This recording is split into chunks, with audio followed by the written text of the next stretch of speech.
नमस्कार। आपका अखबार के YouTube चैनल पर आपका स्वागत है। मैं हूं प्रदीप सिंह।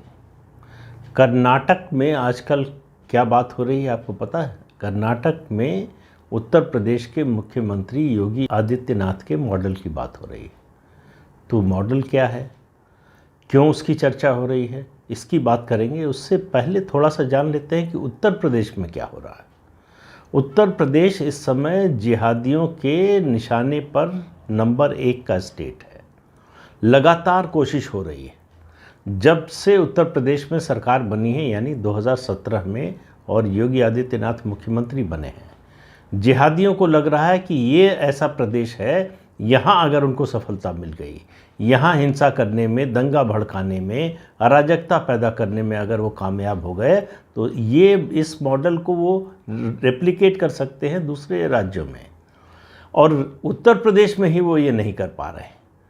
तो उसके कारण कई हैं। उनमें मुख्य रूप से आप कहें तो एक तो योगी आदित्यनाथ का जो रवैया है, जिस तरह से सख्ती से इससे पेश आ रहे हैं, और सख्ती की बात नहीं है वो, जब यूपी मॉडल की बात करूंगा तो उसमें थोड़ा और विस्तार से बात करूंगा। और दूसरा है पुलिस में बदलाव जो आया। पुलिस, उत्तर प्रदेश की पुलिस इतनी तत्परता से काम करने वाली है ऐसा पिछले 15-20 सालों में लगता नहीं था।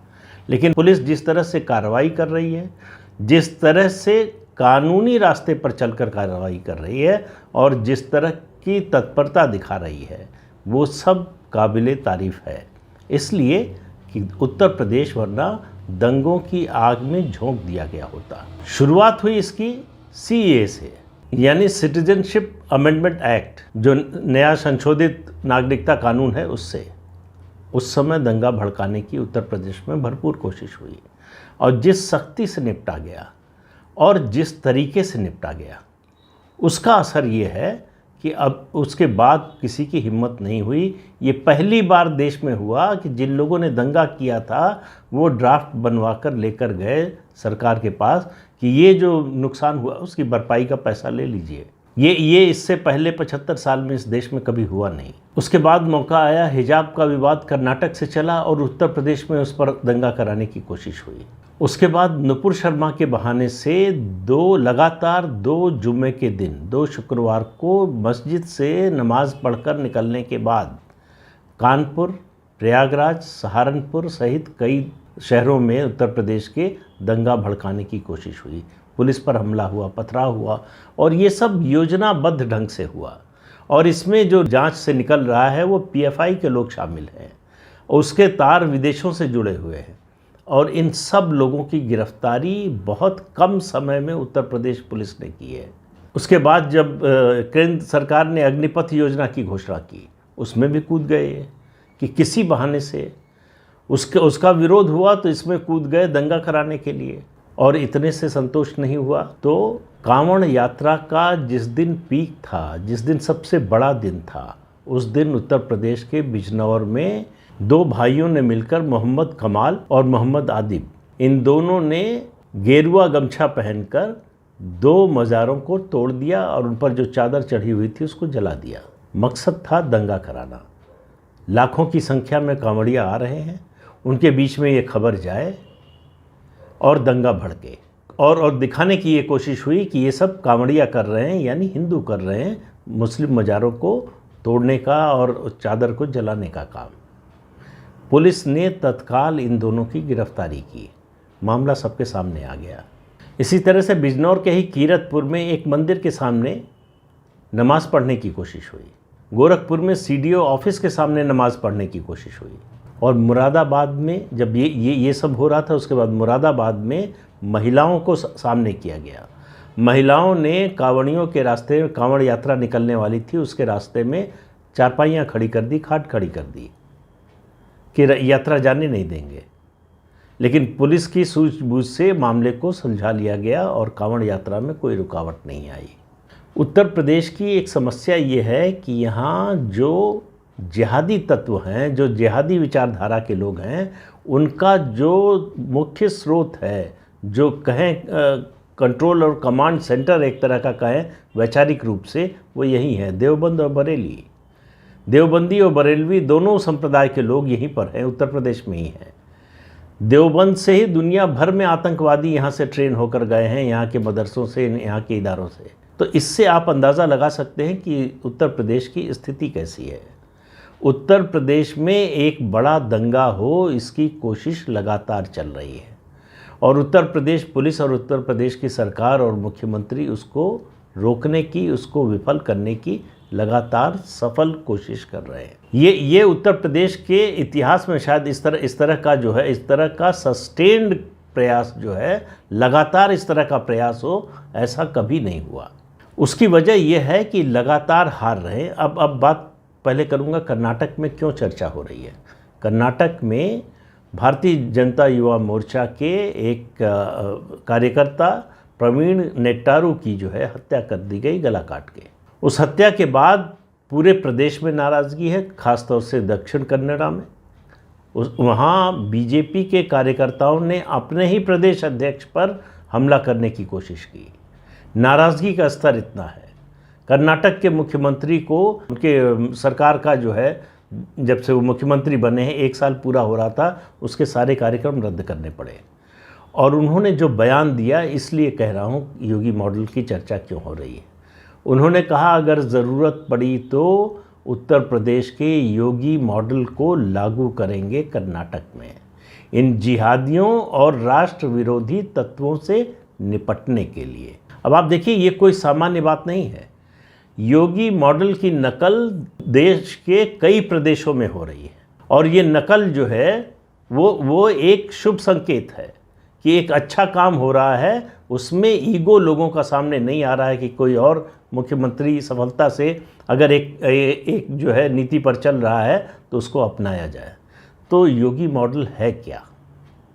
योगी मॉडल है जिहादी राष्ट्र विरोधी तत्वों के प्रति ज़ीरो टॉलरेंस, माफिया और अपराधी तत्वों के खिलाफ ज़ीरो टॉलरेंस। लेकिन ये बातें आमतौर पर नेता भाषणों में बोलते हैं, सुनने में अच्छी लगती है, लगता है कि बड़ी सख्ती है, बड़े सख्त लहजे में बात हो रही है और सरकार बड़ी सख्ती करने वाली है। योगी आदित्यनाथ ने इसको बदल दिया। इस पूरी अवधारणा को, ये जो परसेप्शन था, ये जो धारणा थी लोगों के मन में इस तरह की, उसको बदल दिया। उन्होंने एक्शन में करके दिखाया। तो एक्शन में करके दिखाया, ये भी मेरी नज़र में बहुत बड़ी बात नहीं है। इससे बड़ी बात जो है वो ये है कि कानून के रास्ते पर चलकर दिखाया। कानून को हाथ में नहीं लिया। वो चाहे कानपुर में दंगा भड़काने की कोशिश, चाहे प्रयागराज में, चाहे सहारनपुर में, या माफिया के खिलाफ कार्रवाई, हर कदम पर कानून की किताब हाथ में लेकर काम हुआ, संविधान के मुताबिक काम हुआ। गिरफ्तारियां जिस तेज़ी से हुई, इन लोगों के खिलाफ एक्शन जिस तेज़ी से हुआ, बुलडोज़र ऐसे ही नहीं चलता है। बुलडोज़र जब चलता है तो उसके साथ कानून की और संविधान की ताकत होती है, प्रशासन की ताकत तो होती ही है।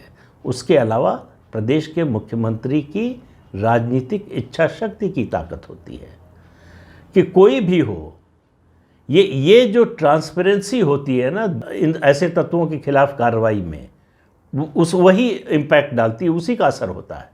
जब आप पिक एंड चूज़ करने लगते हैं कि इसको छोड़ देंगे और इसको फंसा देंगे, तो वही मामला सारा डिरेल हो जाता है। यूपी मॉडल में ऐसा नहीं हुआ है।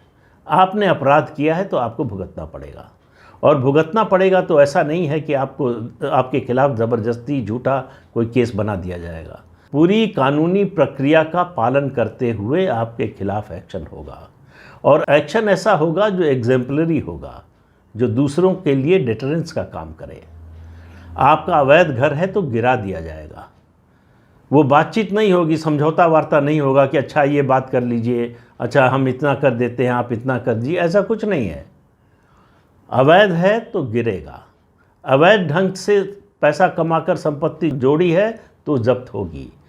ज़मीन पर जबरन कब्जा किया है तो वो जब्त होगी। इस तरह से पिछले 5-5.5 सालों से जिस तरह से काम हो रहा है उत्तर प्रदेश में, इस तरह से काम माफिया अपराध के खिलाफ कभी नहीं हुआ।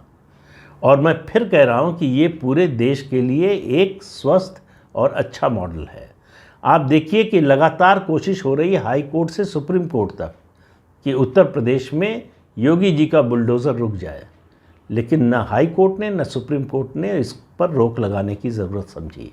हालांकि कुछ मामलों में अभी सुप्रीम कोर्ट में मामला है और उस पर फैसला आना है, लेकिन सुप्रीम कोर्ट ने भी कोई इंटरिम रिलीफ देने की ज़रूरत नहीं समझी। उसी सुप्रीम कोर्ट ने जिसने जहांगीरपुरी में तुरंत डिमोलिशन रुकवा दिया था, उसने उत्तर प्रदेश के बारे में एक बार नहीं कहा कि ऐसा नहीं होने। उत्तर प्रदेश सरकार से एफिडेविट मांगा कि आपने ये जो एक्शन लिया है ये बताइए कि इसमें कानून का उल्लंघन तो नहीं हुआ है। सरकार एफिडेविट दे चुकी है।